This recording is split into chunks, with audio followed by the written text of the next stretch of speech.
your #1 news team covering the North. The Bahamas Tonight, Northern Edition. Welcome back. A bittersweet occasion for a leading insurance company that has been in the industry since 1980. After serving the company for over 40 years, the manager that officially opened the Freeport branch is now moving into retirement. Our Megan Shepard sat down with James Carey on his last day in office. In many ways, like a fresh beginning. It's not an end. Former branch manager of insurance management, James Carey, officially closing the door on one chapter of his life as he is entering retirement after 42 years of service to the organization. Carey says he was assigned to move to Grand Bahama to open the first branch outside of New Providence in 1980, with only one other employee and himself. We have grown to at high times in Freeport to excess of 30 employees. We're a bit less than that now, but these are the times we live in. One of the things we always prided ourselves on, which is perhaps the reason for the success we've had, has been customer service. We never boasted of being the cheapest guys in town, because that was never the dictate of our founder. His dictate was always be the best, and that's what we tried to do, and deliver. On the back end, there's one thing selling and collecting premiums, but on the back end, when the customer is in need, that's when the true test comes in. Carey says he has made countless friends throughout his time at the company, and he expects those to last a lifetime. Carey shares how he has witnessed the industry change and grow throughout the years. It has grown tremendously since then, with the lifting of exclusivities, which seemed to have been the order of the day back then. But the island has grown, although not as much as we would have liked.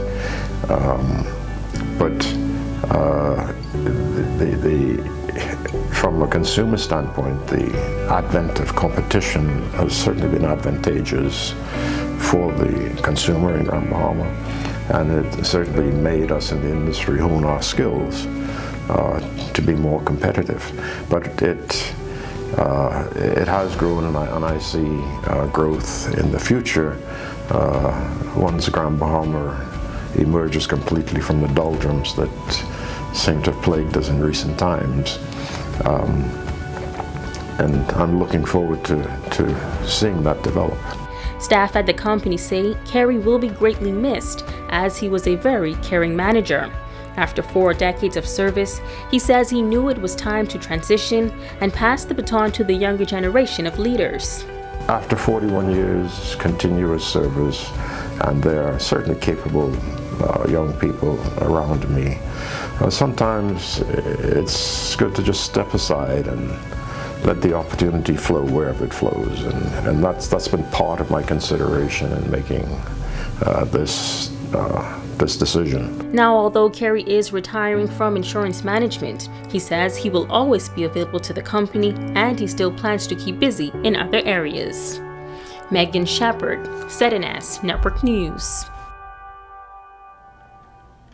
Great story, Megan. Mr. Carey surely was a good friend to us here at ZNS North. He will surely be missed. Now it's time for your Tuesday Sports Check with our very own Ramiko Knowles.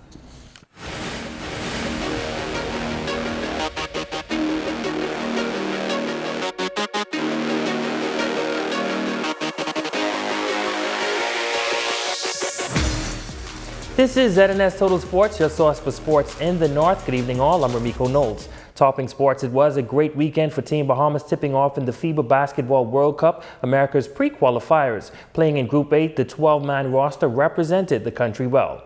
Team Bahamas coming from an 18-point deficit in the fourth to win their opening game against Cuba 89-88. Franco Miller Jr. knocked down the floater with 7 seconds left to cap off the win. In their second game, Bahamas topped Costa Rica 75-51 to advance. And on Sunday night, Travis Munnings and Garvin Clark netted 18 points each to help Team Bahamas remain undefeated as they took down El Salvador 87-79. The Bahamas will advance to the qualifiers, which starts in November. Now, on a sad note, funeral service for the late coach John Terry Wild Goose is set for July 17th at Christ the King Anglican Church. Members of the sporting community gathering outside the Western Air Terminal to receive the body and pay their respects. It was an outpouring of love from those assembling outside the airport terminal as the body of the late coach John Terry Wild Goose arrived on Grand Bahama. The Minister of Youth, Sports and Culture, the Honorable Aram Lewis, says Grand Bahama has suffered a great loss. Terry was a family to us in many aspects.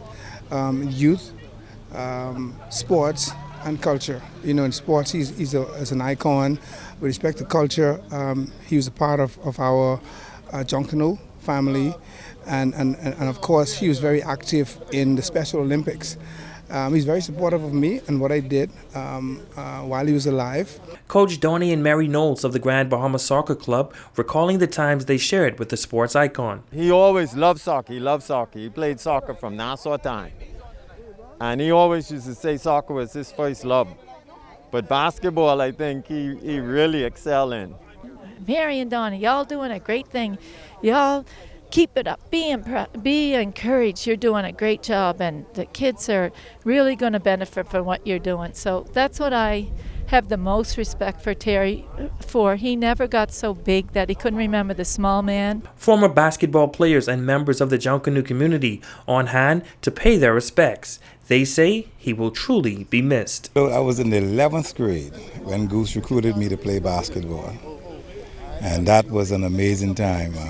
Taught me a lot about the game, but also about being a man. Goose as a man, he was a competitor. And one thing I admire him for, he always, even in their life, he always would say the next man up. He brought us up, brought us into the game and teach us how to be men, not only basketball. This was like shocking to us, but you know, us as Junkanooers, we're going to send him out in style. You know, we're going to put on a good going away ceremony for him. Coach Wild Goose passed away after a battle with pancreatic cancer. And that's a look at sports. Thank you so much for tuning in. I'm Ramiko Knowles. Until next time, make it a great one.